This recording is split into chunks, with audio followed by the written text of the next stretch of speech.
Welcome to Down to Dunk. I'm your host, Andrew Schlecht. We're part of the Athletic Podcast Network. With me, as always, on Mondays is my good friend, Michele Berra. Michele, what's up?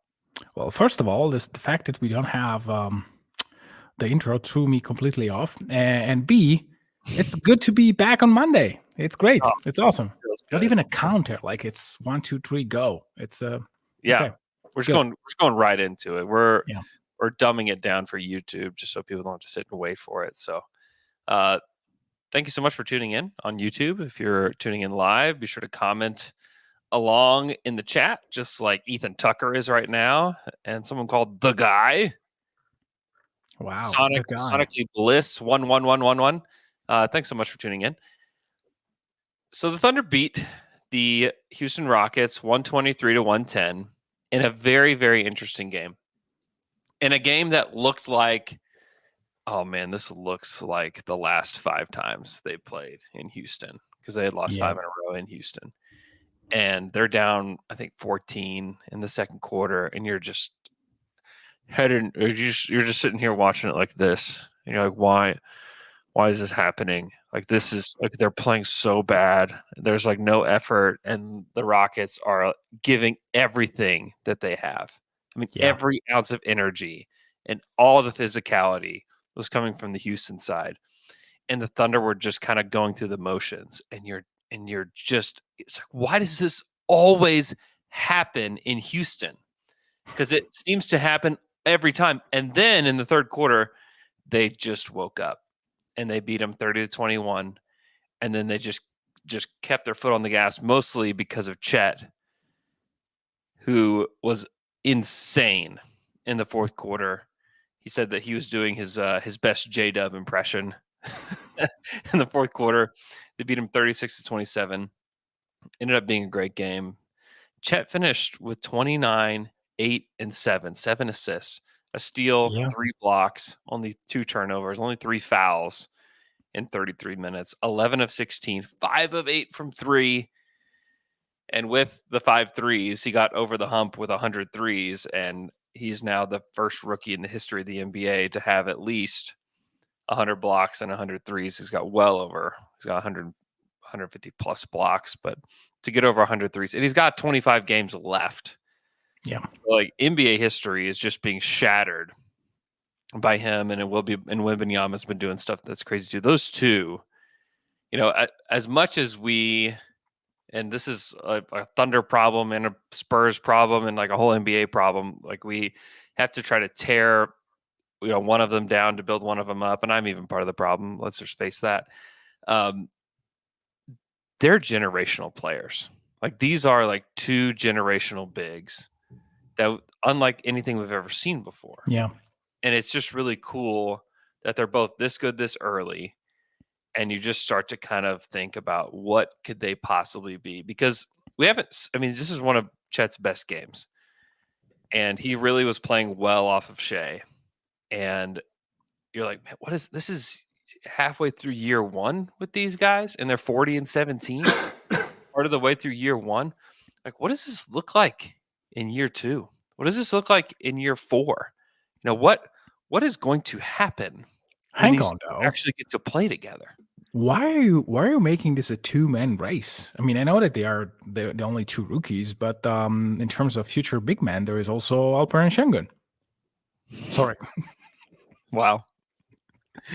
It was so satisfying. I had in my head that tweet. I don't remember even who tweeted this little table, like 2 columns, with on one hand Chet Holmgren, and on the other Şengün. It was a lot of like dots or whatever check marks, like green check marks on Şengün, and bad X's, red X's on Chet Holmgren. And in the fourth quarter, I was saying, wow. This is so perfect. It has to be this way. It has to be like a moment where Houston like start to say, "Okay, here we are, Thunder again," and then no, Mm-hmm. The end. Sorry. And it was over pretty quick. Yeah. Like, Chet slammed the door in their face pretty quickly. In that fourth quarter. It was. My jaw was just on the floor at the beginning of that fourth quarter. I could not believe it. I mean, his fourth quarter stats: 19 points, 2 boards, an assist, and a block.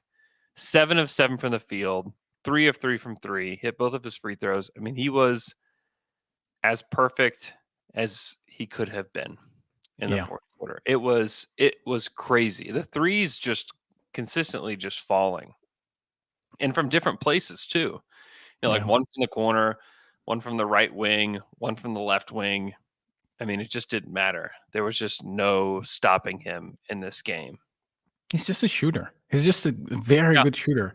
And I mean, he can legitimately go for 50, 40, 90 in a couple of seasons when he starts to make his free throws with a little bit more regularity. I think that the reason why he's not there is because he takes just random free throws, not really like 5, 6, 7 per game. Otherwise, it would be there, I think. And I mean, this morning while I was recording Thunder After Dark with John, I said, well, me and Andrew, we were joking during the draft coverage. Can he be the best player on the Thunder? And then we saw Shea and Dub like taking a huge leap. Can we say that we are not entirely sure that this is out of the question today? I mean, it's unlikely because Shea is an MVP candidate, and to have like another one in the pipeline is extremely unlikely. But it's like 29, 8, and 7. Like, what are we talking about? It's just another level. And I mean, the fact that he had maybe 15, 20 days where it was not the best version of himself, and for the rest of the season he was basically an all-star. Like it's just perfect. And another comment that I made this morning, and I'm sorry if someone already listened to that podcast and re-listened to this as well, like Michael Clampett on the chat, who clearly listened to that podcast. I think that unit that played the fourth quarter with Kazan and or Wiggins plus Giddey plus Chet plus Gordon Hayward and Dub tried to take the ball from J-Dub's hands and put him in Giddey's. And the spacing was there. The ball was flowing. And even if Giddey was not perfect on offense, I think that unit worked. And I think that this is it worked because Chet Holmgren was just decisive, and he was opening the court from everybody else. And if you have like a J-Dub efficient night, because it took like 22 shots, not like a low amount, this can be a blowout, just a 30-point game or something like that. Yeah, I thought they played it really well, and I thought they were ready to play the Rockets with the way they used Josh, because he wasn't just this guy sitting out on the perimeter waiting for the ball, sitting there wide open, not knowing what to do. They used him as a screener. He moved throughout the defense, and he found different spots. I mean, when have we seen a stat line like this from Josh? I mean, this is a very unusual stat line. 2 points, 9 boards, 5 assists, 3 steals, and a block. Yeah. I mean, and 1 of 5 from the field. Like, he didn't shoot the ball well, but he was basically just not asked to be the scorer. He was asked to be a facilitator. He was asked to be kind of a mover of the offense, and he didn't. It's not like he played a ton either. He played 23 minutes in this game. Yeah. But I thought it was one of the better uses of him, where he can kind of be this like multi-skilled guy that's not necessarily like with the ball in his hands, like doing everything, or a guy sitting on the perimeter. That's been the problem. And, shout out to the Rockets for giving this look to the Thunder early on in the season. Yeah. Because had they just gotten it today, or had they just seen it for the first time, like if they played the Timberwolves in the playoffs and the first time they saw it was Gobert doing it, I mean, they would be kind of screwed. Yes. But the fact that like the coaching staff, and this is part of why I was like, let's just kind of be patient. And it may not still work out with Josh. I don't know. I don't know if it's going to work out with Josh or not. But what I can say is that they're figuring some stuff out on how to use him, because I think a lot of like fan solutions are, well, just don't play him. Like, you don't even have to play him at all. Well, that is a solution, but it's a solution that has very low upside. Like, you can always in a series when the game really counts, And when you have like a binary result, either you win or you don't. In the regular season, it's that, but you have a lot of games, and you have a cushion Mhm. against many teams. We've seen it like yesterday, not yesterday, the last game against the Clippers. They just sit him immediately in the third quarter because they knew that they needed something else. And I think that in the playoffs you can do that even for an entire series. But right now you need to be 100% sure that you tried everything, because if you Mhm. punt that, Mhm. there's really no upside. I mean, it's people will look into that unit and say, okay, if we surround Giddy with the right amount of shooters, maybe he can be a good player. I mean, Mhm. San Antonio can think that and can Mhm. maybe offer something um, in the summer to say, okay, it's clearly not working for you. Do you want X player for Giddy? I mean, you need to try to maximize whatever you have. And maybe it will not be a trade. It will be an extension. And maybe in 2 years, you have Cody Williams being on the team for some reasons. And he is the perfect fit with the starters. And he really gives you something else, like the perfect fit. And then you move on. But until now, I mean, it's not that starting Isaiah Joe will change the way in which the regular season go. It may change how a playoff series go, and Mhm. I'm sure the Dignal will be using that if needed. Yep. I don't have any doubts about that. Maybe it'll be Gordon Hayward, even if right now it doesn't seem the case. Yeah, and with all, I mean, they have options. I mean, that's the whole thing. Yeah, And I think it's just important to me that we get to see Josh in a position where he can thrive a little bit more. And it's not like, I mean, thriving. I mean, he's just helping the team, you know. yeah, Scoring 2 points for him is probably not thriving. But I just saw him working in different actions where it's like, oh, okay, that's good. Like I can see like this working, you know. And as far as like Hayward goes, like this is going to be a process to kind of get him back into game shape, to get him kind of more familiar with the team. He's played 40 minutes total, you know, yeah, since he's been on the team. He's taken 0 threes since he's been on the team. You know, still a lot to find out about him. He's not shot the ball well. He's passed it okay. He's rebounded pretty actually like okay too in his he defended minutes well enough. and defends well enough. And he also spaces the floor. You know, we'll see how effective he is, you know, but this is all new for him too. When we're talking about rhythm and like the way that you play, Gordon Hayward's not used to playing 12 minutes in a game, and that's it. And he's used to Yeah, playing double that, you know, double plus that. You know, that's so. I mean, it's an adjustment. I'm not willing to make a call on any of it at this point. And the thing that's hard to remember because this team is so good is like how young they are and how much things are going to change over the next like couple years with this team, that I think that it's so good that the Thunder have the front office and the ownership that they do, that they're willing to be patient, because I think a yeah, lot of teams would see this kind of success and they will immediately want to Brian Colangelo this thing, you know, and just like hit the gas, trade for this guy, trade for that guy. Let's go, you know. And maybe there's some cases where that is the right thing to do, but I still think like you just want to see it. And that's kind of where this is headed. yeah. Can I piggyback on that a little bit Hmm. and just say something more that will bring us back just 2.5 months. In the middle of December, we were all focused on, can this team get Markin? And Jada was playing well, but not this well. Do you really think? I know that you don't, but like for our listeners, remember where you were at that moment and say, oh, wow, it would be amazing. But if you have Markin on the team, J-Dub and Chet will not get the same opportunities.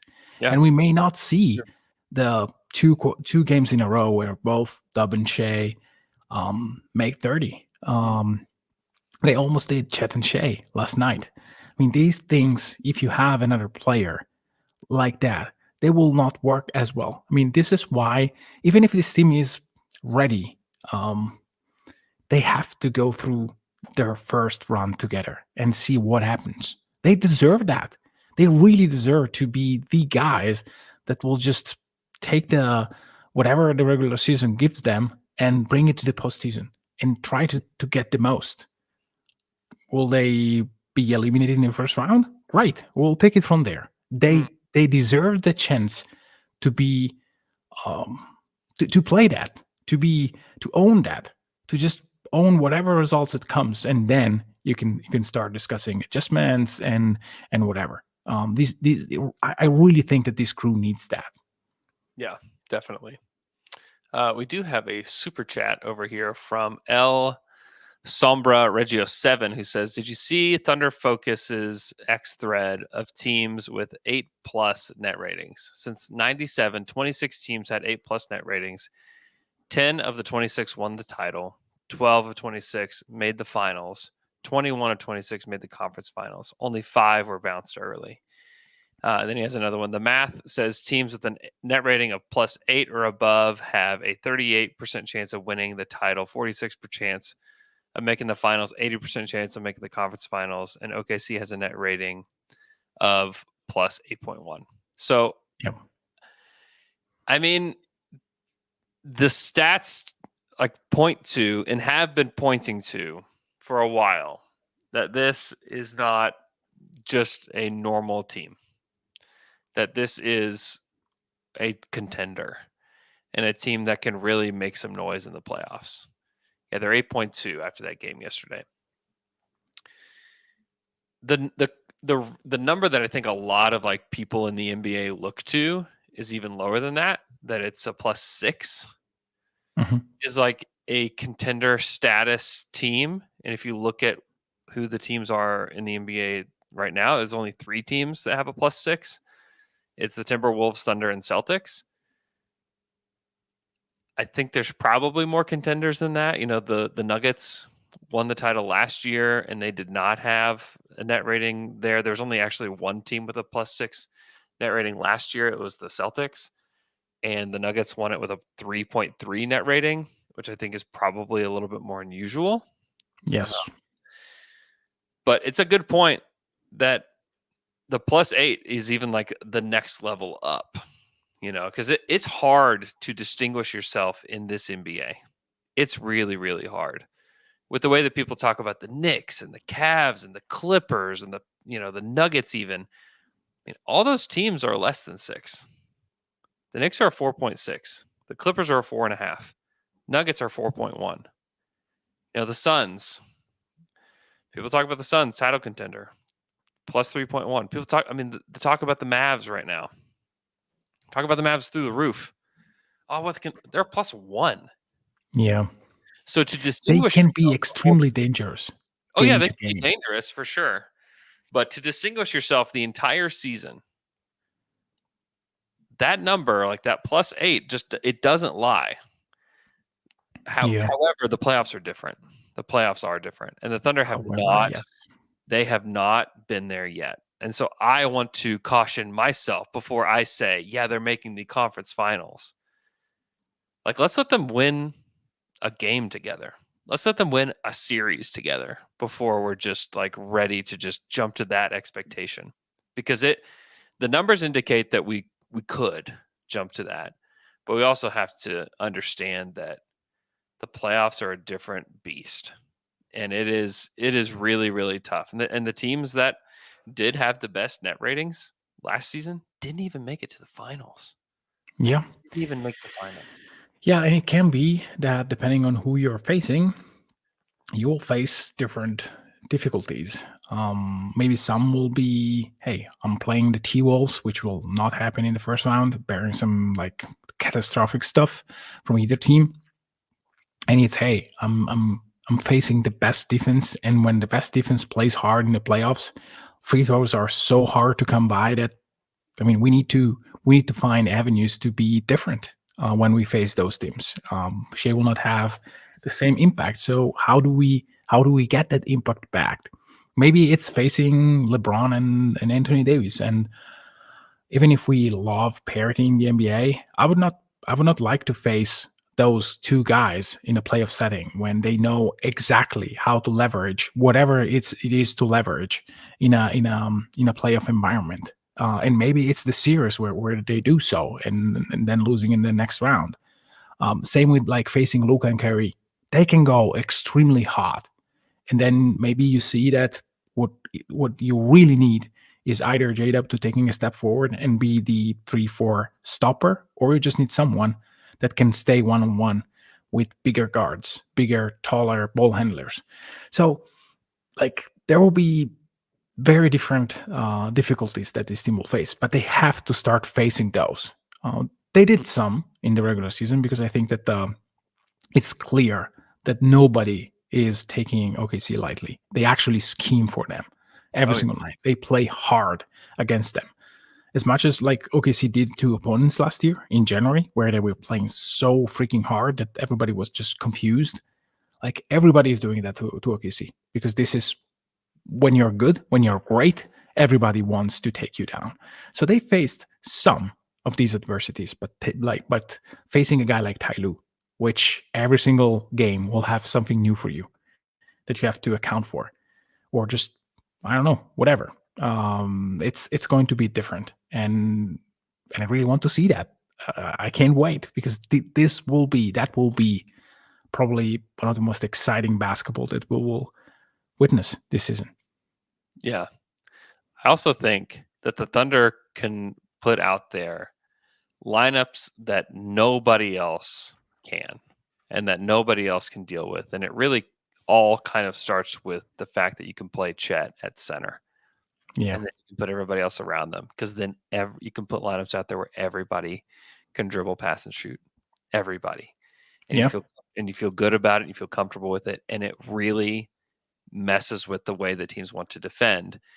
And teams are not, and I'm going to play this clip here in a second of Ime Udoka talking, but the fact that teams, and some of it is like they want to scheme around Josh, and we had the Thunder have enough guys where if it is working for teams to scheme around him, you just don't play him.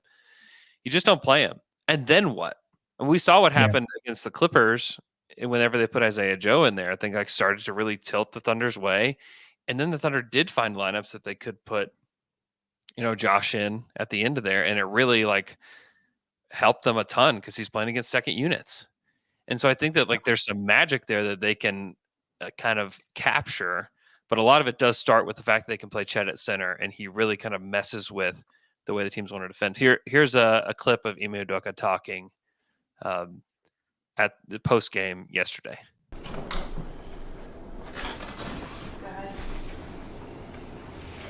I'm sure you wanted closeouts on Holmgren. Is that just a tough adjustment for a big man to make, to know he's got to get 25 feet out? Yeah, somewhat. I mean, he hurts teams because of his pick and pop ability, but for the most part, Alpi wasn't on him that much. We had him on different matchups, so we're trying to switch a lot, and what we did well in the first meeting against him was take away his pick and pops with the switching. They tried to go small and put Alpert in a tough position, so he was on him a little bit there. And I think just getting lost off ball a few times, to your point, and especially after free throws, got flare, gave up some flare screen threes. But for the most part, as much as we can, we try to keep Alpert off him. And then they went small, and we didn't make them pay on the other end with Alpert. That was an adjustment I guess they made because you had Alpi on Giddey, especially after the first time. You kind of know that's coming. Yeah, and we have other candidates to put Alpi on as well. So some miscommunication when we brought in some subs, and we didn't want Alperen on him on one of the threes late. But yeah, we have a few guys that we're comfortable putting Alperen on and making them prove it. So this is like not only just like a Rockets thing, but it's something that I think teams in the future, when they play the Thunder, are going to have to make decisions, and some of like the immaturity, like defensively, of the Rockets showed quite a bit there, especially in the second half. They played like very, very physical, but they also just were not very sharp. Yeah. And that showed against the Thunder there. But I'm just curious, like your thoughts on some of Ime's comments about the way they defended Chet. Alpi We all love Alpi. Wow, amazing. Yeah, I think that Şengün has difficulties playing defense in space. He can be a decent rim protector, and I think that when Ime says we have other candidates to put Alpi, wow, it may be guys like Kenrich Williams, which I don't think is a good matchup for him. Like going small with Kenny was just a glimpse, mainly because of that. I think that Jalen Williams is a candidate, of course, and also Lou Dort. It helps when Lou Dort is this version of himself, like the one that maybe makes a mistake in the entire game, like taking a three a little bit too early, while he could like just use the possession a little bit better. That is the only mistake that he made in an entire game. He was so awesome yesterday.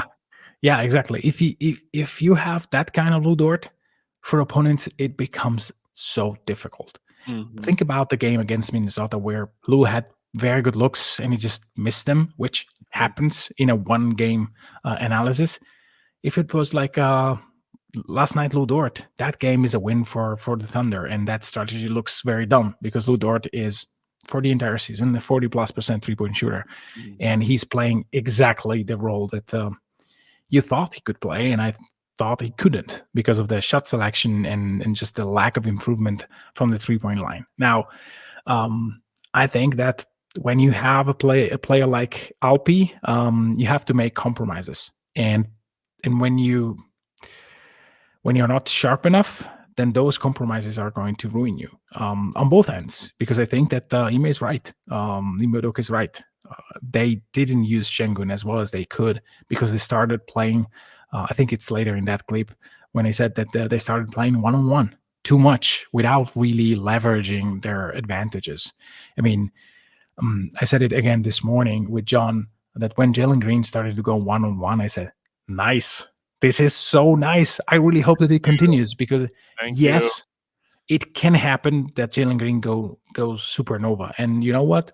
If he goes 8 out of 9 from 3, right, you lose the game. It happens. I mean, it happens. But most nights than not, like playing one-on-one against the OKC defense is not the way to beat that defense. And yeah, this is what happened. And the block of the night was just Chet Holmgren waiting from Jalen Green. He tried to circumnavigate him, and Chet was just there staring and said, no, that's really not enough. I'm here, and he will not score. So I think that again, when you have a player like Şengün, you need to have him in a setting on offense where he's dominant. And if you just use him as a random big on offense and you ask him to play in space defensively, then it's a disaster. And it's similar to Vucevic. Like if you use Vuc as a mismatch, he can be extremely helpful defensively, and you can offensively, and you can build like a normal defense. Billy Donovan did with Vuc as your center. But if you don't play to his strengths, then it's a tough sell. And last night that was on display. Mm-hmm. Yeah, I think we're just seeing the Thunder kind of scratch the surface of being able to use Chet as a way to just gain so many mismatches. And it's going to get better. Like these players are going to get better. They're going to get better at it. They're going to figure things out. And the roster is going to change over time too. Things are going to look different in a couple of years. So I just think that it's crazy that this is maybe like the worst version of the Thunder that we'll see for a while. And they're really, really good. Exactly. And they're amazing. Yeah, and speaking of like adjustments and stuff like that, I think there is something cooking with Isaiah Joe. He's playing so little that I don't really understand it. And I think that this could be something that OKC at some point magically in the playoffs says, okay, Isaiah, 30 minutes a night. And that's it. Because he's really not playing enough given the way in which he plays in general. He's good on defense. He is a constant threat from anywhere on the floor. He can take shots from the logo and probably hit them at a 30+% clip.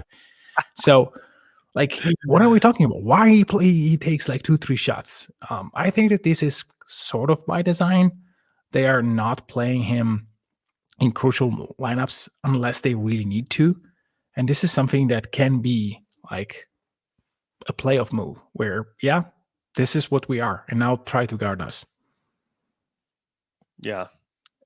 You wonder if they showed their hand a little bit against the Clippers, starting him in the second half, and just like seeing what that looks like. Because it's not just his 3-point shooting. It's not just the spacing. It's his ability to he's just a really smart basketball player because he can find seams in the defense and cut. He He can is. throw you better than Giddy. Oops. I said that. Yes, it's true. Okay. Yeah, it's probably true. And better than Hayward, too, apparently. After the other night, Mark, after the Clippers game, was like, man, we got to work on our lobs. Yeah. He's talking about how bad they were with their lobs. Yeah. There are some levers to pull. There are some things that they can do with this roster come playoff time that they're not necessarily doing night to night here with this team. I mean, they could just start Joe. Yeah. And then bring Giddey off the bench. And I think if you did it now, teams would be like, oh, okay. If you just did it randomly in a game 5, it's tied 2-2. You're going, let's say they're coming back home and it's tied 2-2. You're playing the Lakers and you start Isaiah Joe. And they've just been like defending this Giddey with starting line. If you throw in Isaiah Joe, it's like, oh, okay, like that's a huge adjustment for the other team. Well, now, like, what do we do here and here? And then you put Giddey in, with the second unit, and he's surrounded by shooters, and he's just throwing dimes left and right. It's like now what? You don't want to just show everything you got throughout the entire season. Yeah, you need to try it a bit, but you don't need to show your hand entirely. And why it has to be the Lakers? Why can't it be like, I don't know, someone else? Why are you scared of the Lakers? I just think that they have stuff that can create issues to OKC. They have LeBron James, and OKC doesn't really have a LeBron James stopper. They have the perfect guy who will not suffer Chet on offense nor on defense, which is Anthony Davis. And they have like good perimeter defenders. They can throw Vando for 15 minutes at Shea and tire him out. I don't know. I generally don't want to play the Lakers. I think it'd be fun. I think they'd beat them. Sure that you think so. I think so. You're a like optimistic guy. I would like to see the Thunder arrive on the playoff stage and play a team that has like a Titan, and for them to beat that team. Because like if they beat the Pelicans in round 1, like that would be cool. I mean, it'd be great for them to just get to round 2. But like if they beat the Lakers or the Warriors or something like that, it'd feel different. I think.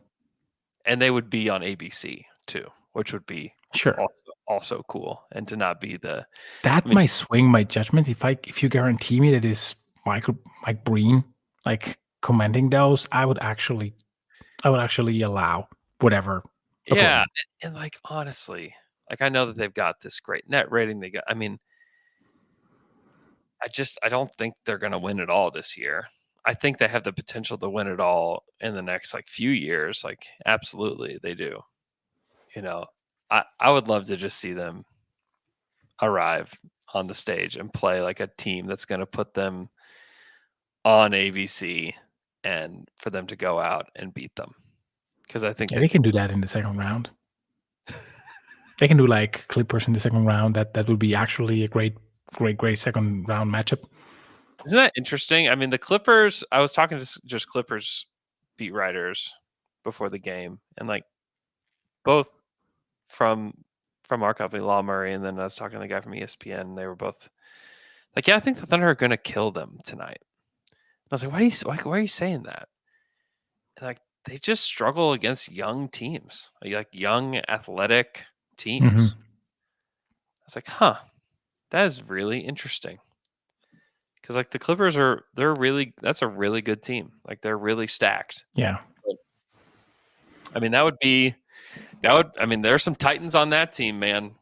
PG, Kawhi. I mean, to beat the team that has Russ and Harden on it, Russ may be one of the key reasons why they would win that series, just because it's just not been good.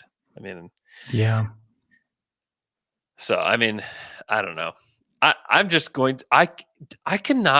cannot wait for the day where I'm like getting ready to go to the arena for an NBA playoff game with the Thunder in it again. Like I just cannot wait for that day. Like I am so excited. At the end of it, like I don't really care who the opponent is. I'm just ready to see playoff basketball back in OKC. I'm so excited, that it's this team who, I mean, this is one of the most fun basketball teams to watch, like period, in the league. Yes. And that is not debatable. The way they play, the way they share the ball, the way they defend, the personalities, all the barking and stuff after the game. I mean, there's just like so much to enjoy about this team. And I just cannot wait to see them like start to put it together in playoff basketball, and to see like what does Mark Daigneault do? How does he make adjustments, throughout a series? What does that look like? We haven't been able to see that. Like I cannot wait for it. I think it's going to be amazing. I think it's going to be so much fun, and this is just the beginning. Like this is the beginning of what could be an incredible run of years in Oklahoma City again with this team. And I'm so excited to just be able to be there on the front end of it. A series with Dallas would be cool too. It'd be a tough, hard fought series. I think it would be really interesting though. I know so Dallas, much whining, so much like pointing the finger and stuff like that. Dude, Alpie's doing this so much last night. Just so much finger twirling after everything. You just look over. He does this. He has this hands. I don't know. What is this? The hands go up really high, and the arms, the hands are out like this. I mean, it's just, I don't know. I've never done that motion in my life. It's not a tray. It's not like you bring a tray, but it's like, how can this happen? I know, but it just seems like too high. Like if I'm like, how does this happen? My arms are out like this. It's just really close. It's like, how is this happening? And Mamma Mia, something like that in between. It is. I don't know. What it's whatever. No, I don't know. I have no idea. Yeah, it's a lot. There's a lot going on there. Okay, let's take a quick break. Then we're just going to talk about Chet Holmgren for like 3 hours. We'll be right back. And we're back after that quick break. So, Chet, first rookie ever to have at least 100 threes and 100 blocks in a season. And we're not even, we still have 25 games left. I mean, it's crazy. His actual totals, he's almost at 1,000 points. He's 974 points.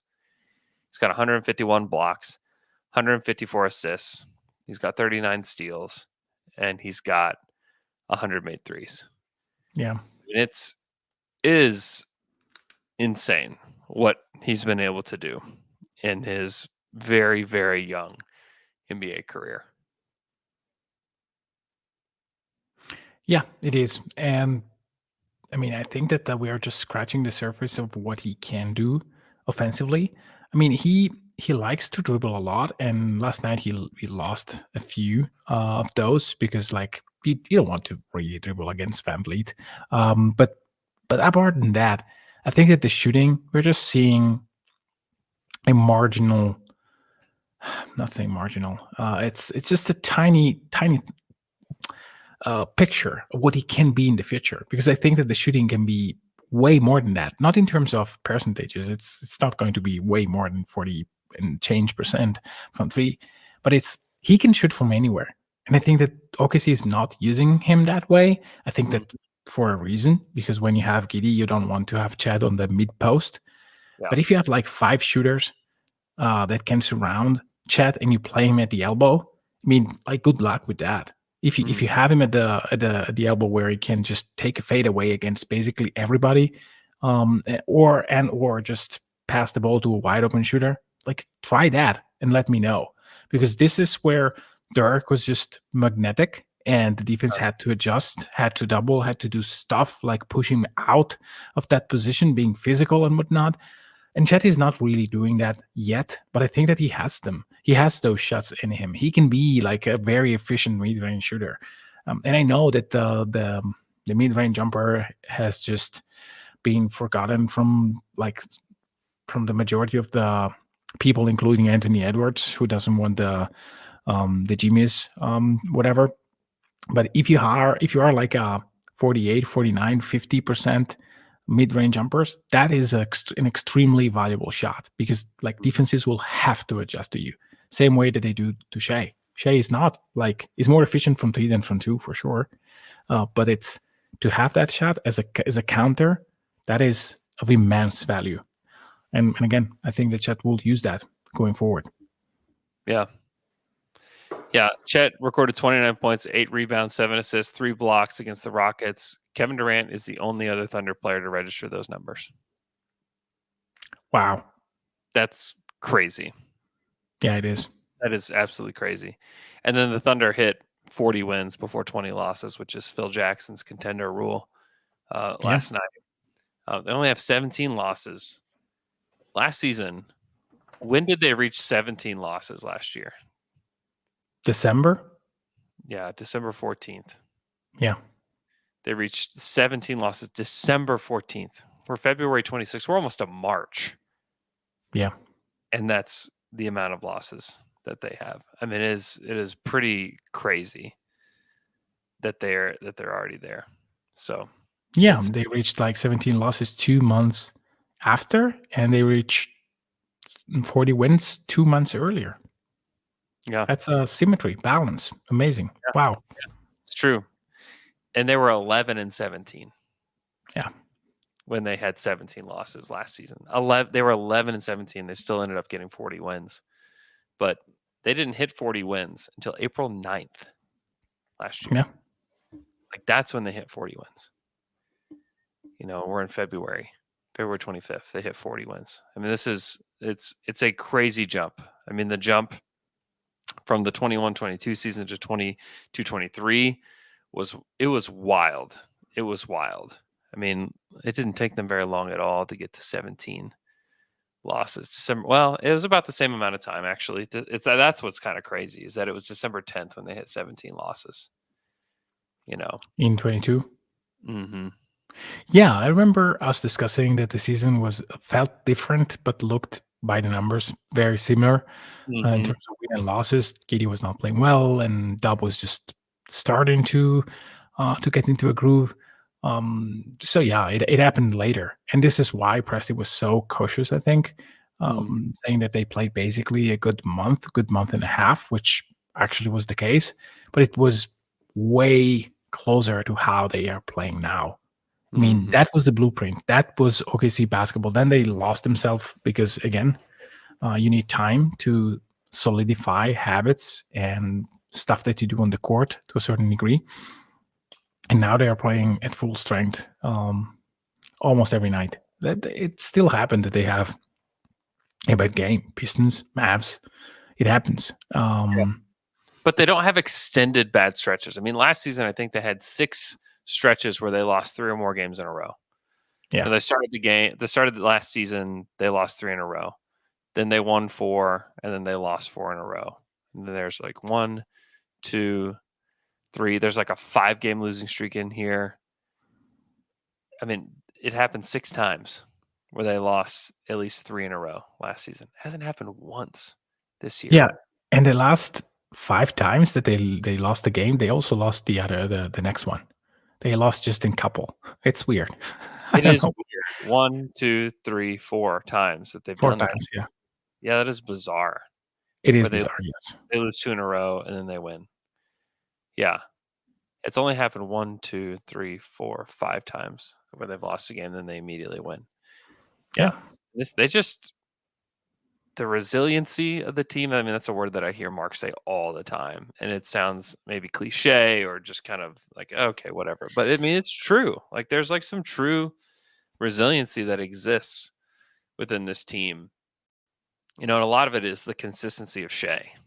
I mean, Yeah. honestly, you're going to get the 31, 5, and 6 with 2 steals like every night. Like that's what you're getting from him every night, no matter what. J-Dub can be a little bit up and down. He'll have some like big games, and then he'll have some games He's where just normal. He's just a normal player. a normal second-year player. Normal great player. Like a normal Shea great is, second-year player. Yeah. Shea is the anomaly. It's fun it's funny that we spent like 45 minutes and 33 seconds discussing last night's game, and Chet Holmgren and Lou Dort, that was great, and Hayward like hairballing shots, and Isaiah Joe being the Swiss Army knife, and I'll be here, I'll be there, and among all this, Shea made 36 on 23 shots, which is like, how is he that good against basically everybody, basically ever, like all the time? He's just walking efficient 30 points. And if you like, there has been scores like DeMar being like, he'll get his, and like you can count on his scoring. But to being this efficient, like this is the abnormality. Like guys that can hit 30. I mean, you can go back to Russ in his MVP season. He was getting 30s. But how? Like it's not the same. It's really not the same. It's 23 shots and 36 points on probably 29 shooting possessions. Yeah. This is insane efficiency. It's just like, what can you do? Like, what can you do better than this? It's just insane. Maybe KD in 2014, 2015. I was saying with John, that is who reminds me of in terms of efficiency and just being consistent. Yeah. Russ's season was so stupid. The 16-17 season was so insane. Yeah. That Denver game, like we talk about all the time. Do you know what Russ's stat line in that Denver game was? I think he scored 40. 50, 16, and 10. Yeah. 50, 16, and 10. His soul to a devil that season. He must have. It was never the same. He must have. I mean, there are some just bonker stat lines against Portland in a loss. He had 58 points. Oh, now how many shots though? 63. I'm just kidding. He had 39. Yeah, it's still good enough efficiency. Don't get me wrong. Russ in that season was just very good to a lot of metrics, but it was like probably a 58% true shooting and maybe low 50s in terms of effective field goal. Shea's way above 60. Oh yeah, Shea is. I mean, he is one of the most efficient players in the NBA. Like, period.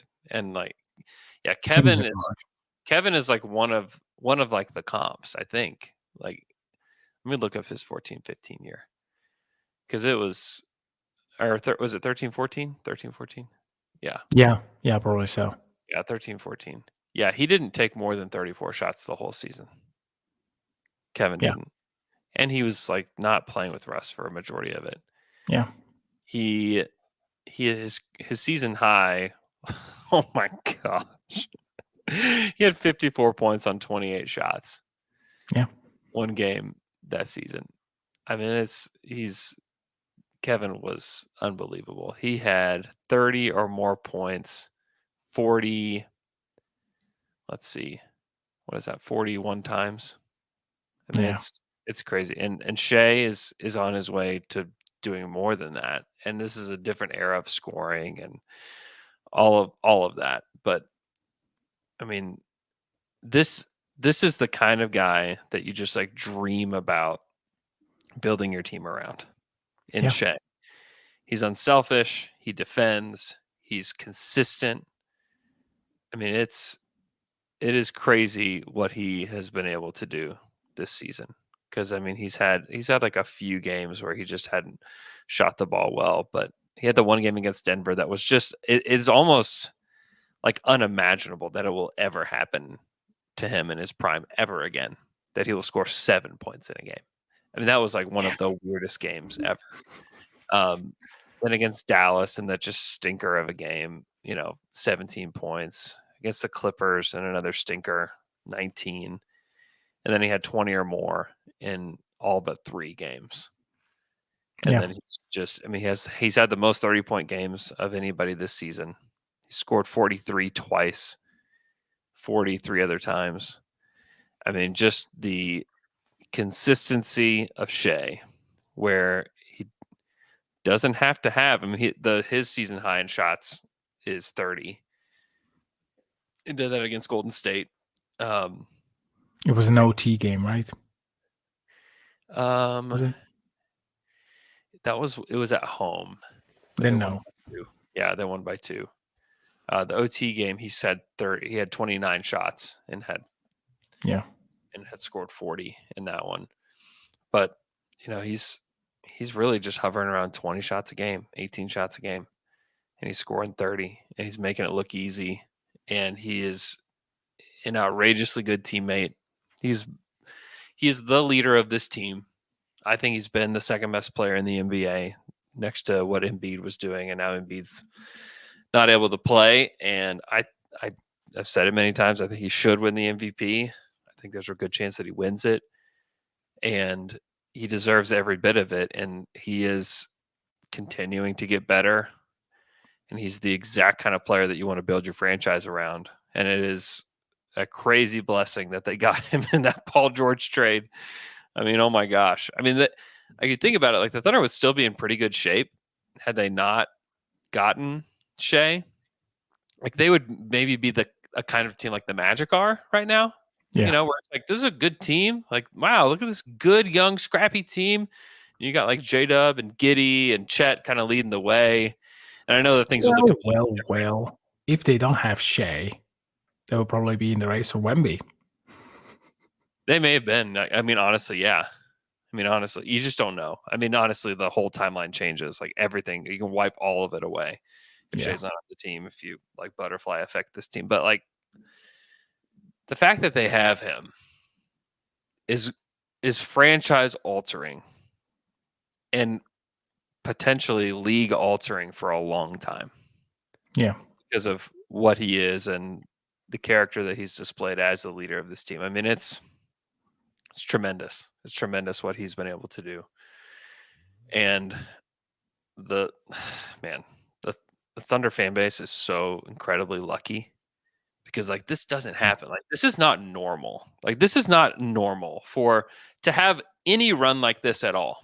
I mean, even ask the Warriors. The Warriors had this like extra long, like contending run with Steph Curry and Klay Thompson and Draymond, and it's been amazing. But ask Warriors fans what it was like to be a Warriors fan before those guys. Oh, yeah. I mean, it was horrible for so long. Yeah, and you'd still say that is way worth our fandom to just have this great team for a decade and to suffer whatever we suffered. OKC has to still to reach even the first mountain the Golden State reached in what was 14-15. Yeah, without a doubt. What they did in 2015. I mean, the Thunder haven't achieved yet what the Warriors did with multiple championships and all of that. Like they just haven't gotten there yet. But to have an extended run like that, to have this small lull in the middle, that had this like really fun Chris Paul led team in the middle, where you basically when they were really bad for 2 years, and then you get Shea. You just sit out and like list the kinds of players that have been here. It's just crazy. Yeah. But like it's just not normal. And a lot of it is, I give a ton of credit to Clay Bennett as the owner of the team, because he has basically just been funding this, leading it, and allowing Sam to be Sam.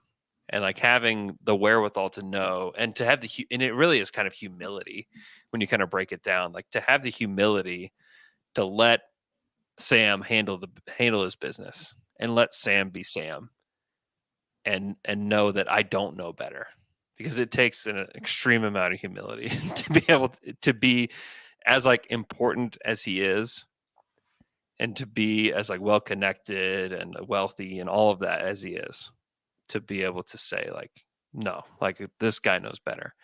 And then Sam Sam has just continued to kind of push the envelope when it comes to being an NBA GM. And, he's the one who started all the draft picks, for players. He's the one who he's already starting this, what I think will be a trend of taking mediocre draft picks and pushing them in the future for draft picks that have, a lot of upside. He's continuing to find these like little creases in places where, hey, I can actually help my team by doing this. And some people will look at it and be like, why are you doing this? But later on they'll be like, oh, I get it. Like, why did the Thunder have a lottery pick this year? They're the title favorite. How do they have that is going to happen, by the way. Yeah. There's a high likelihood that is going to happen, that the Thunder are the title favorite and they have a potential lottery pick coming their way. I mean, there's the way that he has it set up is the absurdity of this is only beginning. They have lottery pick this year and they're really, really good.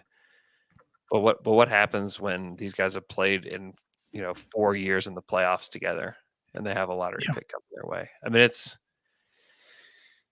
absurd what has happened, and it's so exciting to kind of watch it unfold. Michele, you got anything else before we go? I know I just rambled for a while. I was just watching Pure Poetry here, Shay's synergy page. Like, it's just pure awesomeness. Like, it's all excellent and very good.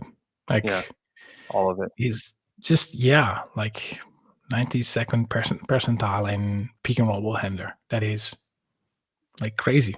Like, ISO. What's his ISO? 91st, 1.18. 1.18 in ISO is crazy. It is crazy.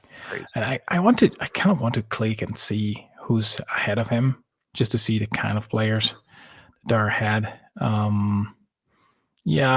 mean, Chris Dunn, whatever. Kawhi is ahead, which Nembhard, Keontae George, Bruce Brown, Brook Lopez, RJ Barrett, Derek White. Wow, well, the attempt will not be. I was going to say the volume is like.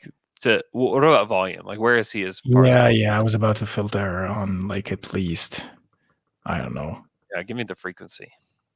Yeah, let me filter at least 50 possessions. He is third. Yeah. Kawhi and DeJounte are ahead of him. That's it. Yeah. Yeah, and probably if you filter to like maybe 100 possession, which is probably what I should do, he's probably just Kawhi. Yeah. Yeah, Kawhi's had a very impressive season. Yeah. Very impressive season. Yeah, no, it's still below Kawhi and DeJounte Murray, but like to be third and to have like the responsibilities that he has had on both ends is crazy. And the way that teams scheme for him it's tough. And things are going to get easier for Shea because like J-Dub's going to get better. Chet's going to get better. They're going to bring other role players that maybe fit a little bit better next to him. Like there's going to be improvements here, and the Thunder are third in offense and fourth in defense right now. Yeah. It is crazy. It is crazy that that he has this amazing season and somehow on some nights he's not the main talking point, not the second one. It's like, he's there. Yeah, he's awesome. We know. It's because he just does it every single night. Like we're talking about Chet because he doesn't do this every single night, and it's amazing what he did. And Shea, I mean, his stat line, 36, 5 and 7, 3 steals and a block, 13 of 23 from the field. Yes. It's absurd. Like, plus whatever. 17. He just got to the hoop over and over and over and over and over again. I cannot wait to see him play tomorrow night. Tomorrow night's national TV. It's great for the Thunder. It's going to be a weird night because the game starts at 9 p.m. Central Time. It's going to be a very, very strange night. I cannot wait for it. I just can't. Like, I would like to be a part of like weird things that are happening. This is definitely a weird thing that's happening. in OKC where they're playing this late night. They do it again against Dallas. When is that? A week from Thursday or 2 weeks from Thursday. So I mean, like there's some strange things happening just due to national television, but very excited for that. Very excited to see them play Houston. They better beat them like a drum again, because there's just something about it. It just makes you feel so much better when they beat Houston. It's Alpi. It's all Alpi. Just beating Alpi. It's not just Alpi. There's just some Houston related stuff that just lingers. It's just like it festers and it lingers, and the fan bases just go at each other, and you just feel better when they beat the Houston Rockets. I mean, that's just the way it is, and they get to play them again on Tuesday, so they better bring it Tuesday. And then they play on Thursday against San Antonio, and then they got a little bit. Let's see, what they got? A couple days off before they play Phoenix and LA on a back-to-back, which would be like a really good test. You know, it'd be good for them to go like take care of business against Houston, San Antonio, and then you got a couple real tests against Phoenix in LA, and it's a back-to-back. It's going to be tough. Like, it's going to be tough to grab both of those, but like go split those on the road. You know, like go do that. Yeah, I think they can do that. Okay, thanks so much for tuning in to our show. Be sure to subscribe to our YouTube channel. We got some fun exclusive content there, so be sure that you are subscribed to our YouTube channel if you're watching right now. Just like Too Much Thunder is, just like Rev Supercars is, just like Dustin Johnson and John Chalkley, Long P, Matt Hartley. Thanks so much. Michael Clampett on the chat. Yeah, shouts to Michael Clampett.